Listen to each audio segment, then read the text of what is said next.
Queridos, eu tenho hoje um desafio muito grande aqui, mas antes eu quero compartilhar com vocês aquilo que eu recebi pela manhã da parte da nossa irmã Nínive, esposa do pastor Robson.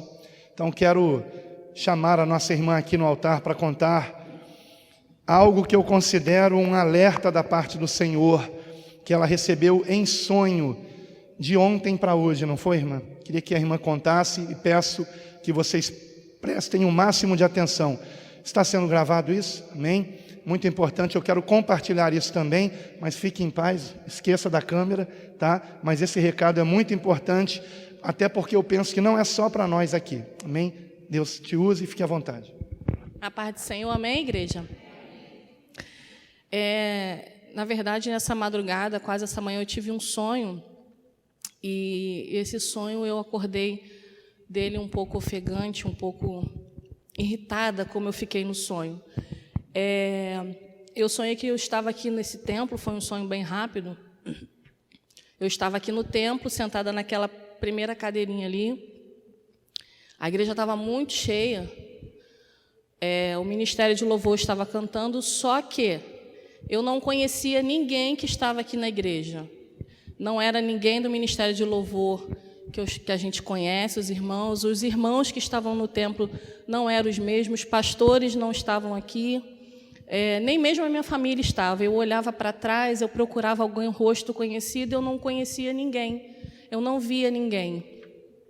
E quando eu começava a cantar, eu reparava que os irmãos do ministério de louvor, as irmãs, elas estavam com umas vestes muito indecentes, com umas roupas muito curtas e roupas transparentes, e eu olhava para a igreja, tinha uma movimentação estranha, e quando eu olhava para esse canto, tinha como se fosse aquelas coreografias que tem na hora do louvor, só que essas pessoas estavam vestidas como se fosse com roupa de balé, de aquelas meia calça e aquele maiô por cima, e eu ficava escandalizada com aquilo, eu ficava muito entristecida.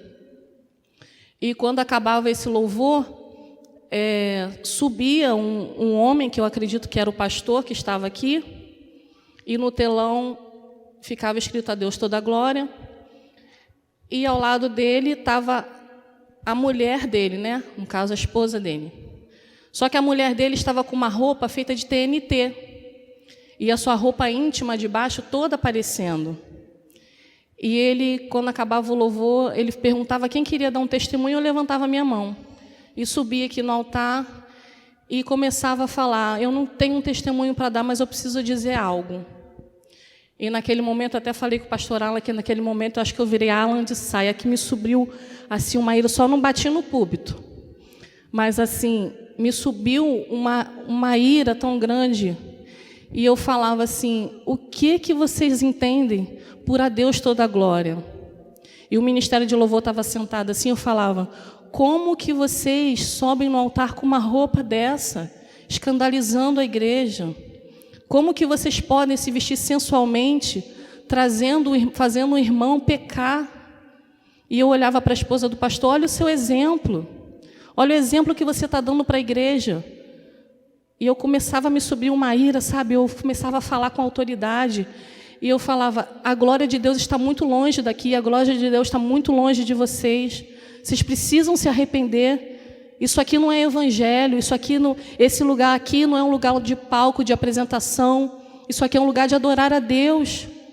E quando eu começava a falar assim, que eu olhava para a esposa do suposto pastor, que era o único que estava bem alinhado, com o cabelo bem arrumado, a roupa bem bonita, ela olhava para a roupa dela, fazia assim, e ela se envergonhava, ela se encolhia. Era como se ela não estivesse vendo que a roupa dela estava indecente. E eu olhava para o ministério de louvor, que estava cantando aqui em cima, que, repito, não eram os irmãos aqui, que eu não conhecia ninguém, e eles começavam a chorar, e a igreja começava a chorar copiosamente. E eu falava: vocês precisam se arrepender, porque isso não é o evangelho de Cristo. E assim acabava o sonho. E eu comentando hoje com a pastora Fabiana, ela até falou: parece que Deus te mostrou como que está a realidade hoje das igrejas. E o que me chamou a atenção é que era o templo, era o nosso templo, era a nossa slogan, Deus toda a glória, mas não eram as mesmas pessoas. Eu não sei o que significa esse sonho, irmãos. Eu não sei o que significa, mas foi algo que me deixou muito conturbada. Eu acordei muito aflita, eu acordei até ofegante. Eu sei que nós precisamos orar e clamar pelas vidas que pensam estarem salvas em Cristo Jesus. E nós sabemos que, infelizmente, essa é a realidade de muitas pessoas que estão dentro das igrejas.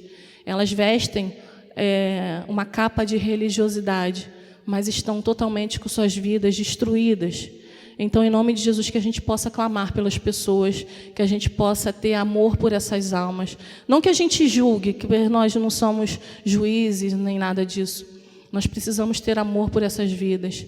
E eu creio que Deus ele tem levantado esse ministério para abrir os olhos das pessoas que estão perdidas dentro da casa do Pai. Eu acredito que Deus ele está fazendo esse movimento, essa revolução, esse verdadeiro avivamento em muitas vidas, em nome de Jesus, e que nós possamos nos santificar, para que possamos estar prontos a pregar o verdadeiro evangelho, para que possamos estar prontos a falar duros discursos se forem necessários, mas que sejam discursos que tragam vida. Muitas vezes o nosso pastor, ele traz discursos que aos nossos ouvidos parecem ser duros, mas é porque ele ama as nossas vidas, porque ele quer entrar conosco e nos apresentar ao Senhor como vidas salvas e lavadas e remidas pelo sangue do Cordeiro. Então, que nós possamos nos santificar verdadeiramente e que possamos estar aptos a pregar essa palavra para as pessoas que estão perecendo lá fora. Amém? Agradeço a oportunidade em nome de Jesus.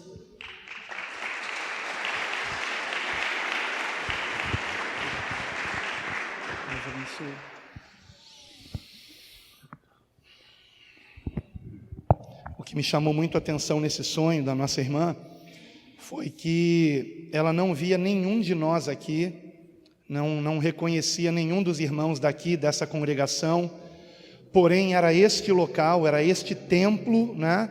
Este local onde nos reunimos. A gente nem chama aqui de templo, na verdade, né? Esse galpão onde nos reunimos, o templo do Espírito Santo, sabemos que somos nós, mas era este local. E interessante que ela viu aqui no telão escrito: a Deus toda a glória, mostrando que é este ministério, porém eram outras pessoas. Eu quero aqui compartilhar com vocês a interpretação que eu creio ter recebido do Senhor. Eu creio que este sonho é um alerta mais voltado, claro, também para nós, amém? Também para nós. Agora lembrem-se, somos uma congregação que, como disse a nossa irmã, nós procuramos zelar pela palavra, e até mesmo nesse ponto de vestimenta também, a nossa orientação é o que nos ensina a graça de Deus em Cristo, que nós temos que nos portar no amor do Senhor. E por amar o Senhor, por quem Cristo, né, Cristo morreu pelo nosso próximo, e por amar o sacrifício que o Senhor fez por nós, nós queremos conduzir as almas a Cristo. Nós não queremos escandalizar o Evangelho. Então, por amor, a nossa lei é a lei do amor. E a lei do verdadeiro amor, que é o amor ágape, nos leva a nos portarmos de um modo decente e que não seja escandaloso. Então, essa é a nossa regra para vestimentas.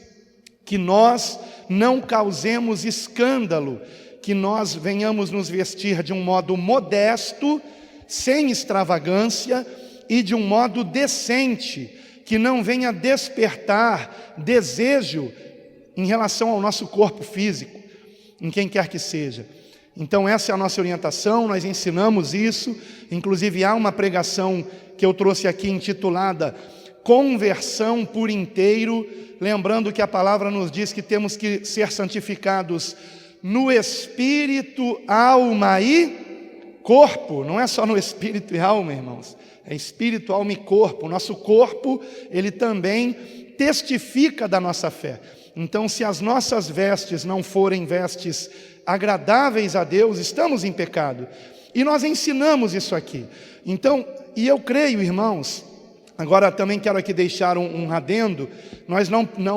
Eu estou falando aqui em relação a pecado, ok? Não estou falando em relação a usos e costumes, Não estou aqui falando em relação a batom, brinco, esmalte. A nossa orientação em relação a estas coisas que mulheres usam, né, é que sejam o mais simples, o mais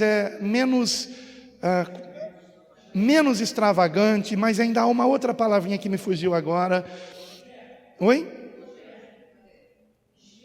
Discreto, obrigado, meu irmão Paulo, discreto, né? Então, esse é o termo.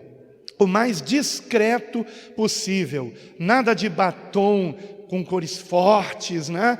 Chamativas e brincos enormes, enfim. Se é para usar alguma dessas coisas, que seja o mais discreto possível. E pelo amor de Deus, nada de esmalte preto e batom preto. Isso aí teve origem e tem origem no satanismo, tá? Para quem não sabe, onde é que começou esmalte preto e batom preto? Se você tem isso em casa, jogue fora, porque há demônio nisso aí. Eu posso garantir a você. O diabo está entrando nas igrejas por meio dessas coisas. São identificações, e nós não temos que ter identificação com essas coisas, irmãos. Então, não esqueçam disso. A primeira vez que você viu um batom preto, um esmalte preto, eu posso garantir a você, foi num cantor de rock, e rock pesado. Isso não tem nada a ver com vestimenta de um servo de Deus, de uma serva de Deus. Muito menos de um servo, né? Agora eu quero deixar aqui a interpretação do sonho, que eu creio que é mais voltada para as congregações. Por isso que eu pedi que fosse gravado isso aqui, porque vejam, o local de culto era o templo, que foi o primeiro dessa congregação, da Igreja Bíblica Cristã, ou seja, aqui em São Gonçalo, quero dizer, e havia aqui no telão a Deus toda a glória. Mas todas as pessoas eram diferentes, inclusive o pastor. Não havia ninguém da nossa congregação local aqui, mas era uma congregação ligada a esse ministério. Portanto, eu creio que é um alerta para as congregações. Eu alertei os pastores das congregações essa semana a respeito de pessoas que podem estar na congregação tentando manipular o irmão que a está pastoreando. Eu já passei por isso N vezes, de pessoas tentarem me manipular, e essas pessoas, elas tentam fazer isso de um modo quase que imperceptível, e eu não sei se é proposital, mas isso acontece. E eu alertei os pastores: sejam fiéis a Cristo, não se deixem manipular por presentes, por almoços, por jantares, por passeios, por elogios. Tomem cuidado com isso. Estou falando para os pastores das congregações do Ministério Igreja Bíblica Cristã. Tomem cuidado, porque se eu passei por isso, vocês também vão passar. E isso causa constrangimento. O pastor acaba não chamando a atenção daquela pessoa, porque afinal de contas aquela pessoa naquele dia chamou o pastor para almoçar na casa dele. Eu não estou com isso dizendo que todo mundo que convida o pastor para almoçar está tentando manipular o pastor. Mas infelizmente algumas pessoas usam desse artifício. Chama o pastor para almoçar no domingo. Chega no domingo à noite, a pessoa vai com a roupa mais indecente que você possa imaginar. E aí o pastor fica sem graça de chamar a atenção, porque, puxa vida, estava tão gostoso aquele almoço, né? Nós temos que ficar alertas a isso, irmãos. Dia que eu prego, eu nem aceito convite para almoçar na casa de ninguém. Dia que eu prego, eu fico recluso no gabinete antes do culto começar. Por experiência que eu já tenho de situações que o inimigo arma antes da pregação para tirar a paz do pregador. Então, quero aqui deixar um conselho para os pastores também. O dia que vocês forem pregar, e que vocês não sejam os únicos a pregar, porque eu creio que na congregação tem outros irmãos também com o dom da palavra, e assim como aqui nessa congregação nós damos oportunidade para outros irmãos que têm o dom da palavra, Demos até para o nosso irmão Rodrigo, né, agora na quarta-feira passada, né? Retrasada, melhor dizendo. Oi? Tão rápido, né, que está passando as semanas. E nós estamos dando oportunidades porque reconhecemos. Estamos tentando dar oportunidade para um outro irmão aqui. Está difícil, ele está rejeitando, mas...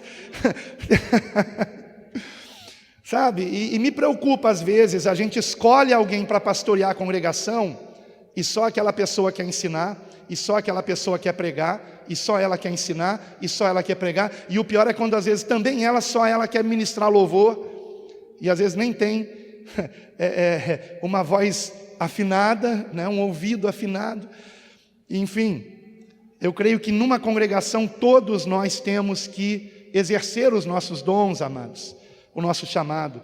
Então, aqui vai um recado para as congregações, começando pelos pastores, não me queiram mal, estou falando isso aqui para o bem de vocês. Neste ministério todos têm que trabalhar, temos que o mais rápido possível, uma vez que a congregação já tem alguém pastoreando, o mais rápido possível, ministério de evangelismo, ministério de visitação, projeto amor, vamos seguir o exemplo daqui, dessa congregação. Assistência a moradores de rua, pessoas carentes, visitem hospitais. Eu glorifico a Deus pelas congregações que já estão fazendo isso. Uma das congregações que quer muito evangelizar, e eu pedi, calma, esperem um pouco, uma das congregações é de Salvador. Inclusive hoje eu coloquei um vídeo no grupo, um dos irmãos filmou a congregação no final do culto, né, os irmãos de pé dando glória a Deus, muitos irmãos, e faltaram outros inclusive no culto de hoje, e eles querem evangelizar. Eu disse, calma, porque vocês ainda não têm um irmão pastoreando a congregação, e o pastorado tem que ser, o evangelismo tem que ter um ensino, como o evangelista Júlio deu várias aulas aqui ensinando como se evangeliza, porque senão a pessoa se depara com um ateu, e o ateu tem as suas armadilhas para pegar o cristão. Se depara com testemunha de Jeová, que também tem as suas armadilhas para pegar o cristão. E se a pessoa não estiver com o conhecimento bíblico necessário para se proteger dessas armadilhas, ela pode acabar, ao invés de evangelizando alguém, ela pode acabar sendo alvo de um proselitismo de alguém de uma seita que vai tirá-la da congregação. Mas é importante evangelizar, e nós temos um manual de evangelização, um manual prático de evangelização, está no site da igreja, na página recursos. É só o pastor baixar e ensinar a congregação como evangelizar, está tudo ali, como responder, né? Então, queridos irmãos, que nós estejamos orando pelas congregações, amém, amados?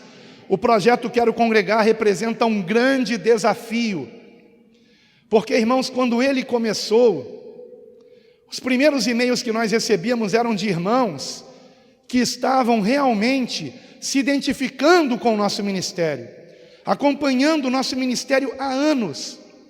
Só que depois, quando o projeto começou a crescer, eu notei que outras pessoas começaram a entrar no projeto, participando das congregações, sem conhecer bem esse ministério. No nosso ministério, queridos, nós levamos a sério a palavra de Deus, queremos pregar Cristo, seus ensinamentos, a doutrina dos apóstolos, a salvação pela graça de Deus por meio da fé, que resulta em uma vida que dê frutos, fruto de santificação e de amor ao próximo. Só que há pessoas que entram no projeto e não querem amar o próximo. Na reunião da congregação acabam destratando um irmão, recebem um visitante com má vontade. O que é isso? Não é a característica desta igreja, não é a característica deste ministério. Porém, se alguém acompanha as pregações realmente desse ministério há anos, eu vou dizer aqui, é impossível que essa pessoa não seja transformada pelo Espírito Santo. É impossível. Porque não é a minha pregação, não é a pregação do pastor Robson, do pastor Sandro, do pastor Geraldo, do pastor Marconi, é a pregação da palavra de Deus. Então, na congregação é preciso haver amor. Nisto saberão todos que sois meus discípulos, se tiverdes amor uns pelos outros. Agora, quem ama se veste decentemente. Quem ama não vai usar uma roupa que escandalize o evangelho, que faça o visitante decidir nunca mais voltar. Quem ama se santifica para ser um instrumento nas mãos de Deus, para que quando conte o seu testemunho do que Cristo tem feito no seu ser, haja unção em suas palavras e vidas se convertam ao Senhor. Então o sonho que a nossa irmã Nínive teve é um alerta para nós, mas mediante as características do sonho, eu considero que primeiramente é uma grande advertência urgente para as congregações e confirma o que o Espírito Santo tem ministrado ao meu coração nos últimos dias, uma preocupação muito grande com pessoas com sinais de psicopatia na congregação, que são pessoas manipuladoras, que não somente querem manipular o pastor, mas os irmãos também, mas principalmente o pastor, se fazem de coitadinhas, ficam dando elogios, para depois chegar aonde querem.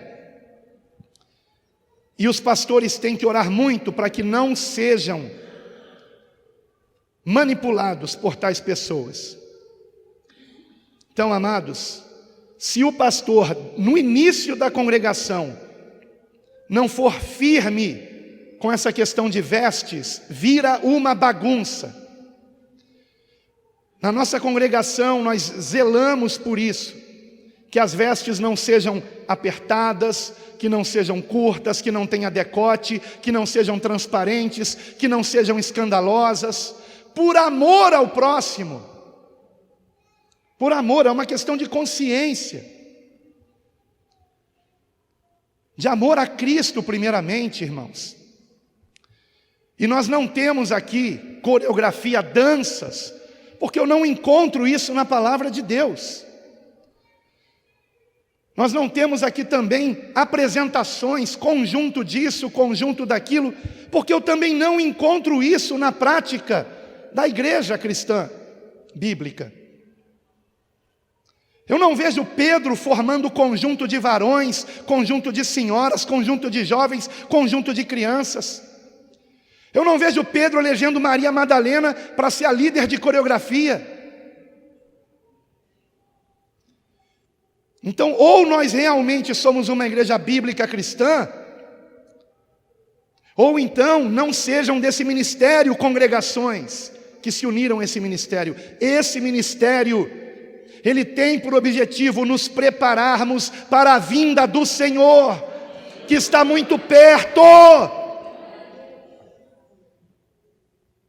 E quem não crê nisso, cai fora, porque se não sair, Deus vai tirar. E eu não sei como, mas Ele vai tirar, porque o propósito é santo, muito sério, irmãos. Nós não estamos brincando aqui com a palavra de Deus. As viagens que tenho feito não tem sido um passeio. Em nenhuma das cidades que fomos, em nenhuma paramos para tirar foto em lugar algum. Em uma delas, o irmão Gleidson, um abraço para o irmão Gleidson, em Recife, nos buscou no aeroporto e foi nos levar para a casa da mãe dele em Olinda, onde ficaríamos hospedados, é uma cidade vizinha da região metropolitana de Recife. Passamos por lugares lindos e eu falando, puxa, como é bonito, ele, poxa, vamos parar aqui, pastor, para o senhor tirar uma foto. Eu falei, não, meu irmão, não dá tempo, não temos tempo a perder, vamos seguir em frente. Não paramos em lugar nenhum. Nem em Fortaleza, nem em Salvador. Em quantas praias de Fortaleza eu fui? 0 praias, nenhuma praia. Em quantas de Salvador? 0. Não conheci nem o elevador Lacerda. Nós não estamos passeando. E sabe por que estamos indo tão rápido? Porque sabemos que pouco tempo nos resta. Essa revelação o Senhor deu a mim. Se Ele der a você, você vai compreender por que eu tenho corrido tanto. Na esperança de reunir irmãos numa congregação santa, numa congregação focada na palavra, e onde toda a igreja está conjuntamente trabalhando na obra, evangelizando, fazendo visitações em hospitais, em asilos, orfanatos, exercendo amor ao próximo para a glória de Deus, pregando o genuíno evangelho, que será pregado daqui a pouco para a glória de Deus. E me doeria muito, irmãos, saber de congregações onde estão tendo apresentações, danças, ou pessoas com vestes indecentes, em posição de destaque, pregando, ensinando, cantando, tocando, seja o que for, saia acima do joelho, é indecente. É indecente. Saia acima do joelho não é decente, é indecente. Roupa aparecendo um pouquinho do seio aqui é indecente. Não sou eu que chamo a atenção das irmãs aqui, é a minha esposa. Ou então a esposa de outros pastores aqui. Mas as pessoas que se vestem indecentemente são chamadas a atenção. E se elas continuam se vestindo indecentemente, mesmo ouvindo a palavra, elas insistem na indecência, podem saber que o próprio Deus vai tirar. Eu não vou excluir. Agora também não vou dar nenhuma posição de destaque. Vocês não vão ver eu chamar essa pessoa aqui para falar nada, não vão ver ela ensinando nada, pregando nada, tocando nenhum instrumento, fazendo nada. Por quê? Porque a roupa, aquilo que está na casca, revela o que está no miolo, o que está dentro. Ou você já viu banana com casca de abacaxi? A casca, a roupa, revela também o que está aqui. É claro que algumas pessoas são imundas por dentro e usam roupas decentes para enganar os outros. Mas não é porque hipócritas fazem isso que os santos não vão se vestir com decência. É simples assim. Então é muito pertinente e urgente essa palavra que foi trazida pela nossa irmã Nínive. Por quê? Nós estamos aí já chegando no verão. Estamos chegando no verão. Que isso não seja desculpa para a indecência de ninguém. Porque muito pior que o calor do Rio de Janeiro é o calor do inferno. Não brinquem com as coisas santas. Vamos para a palavra de Deus. Amém?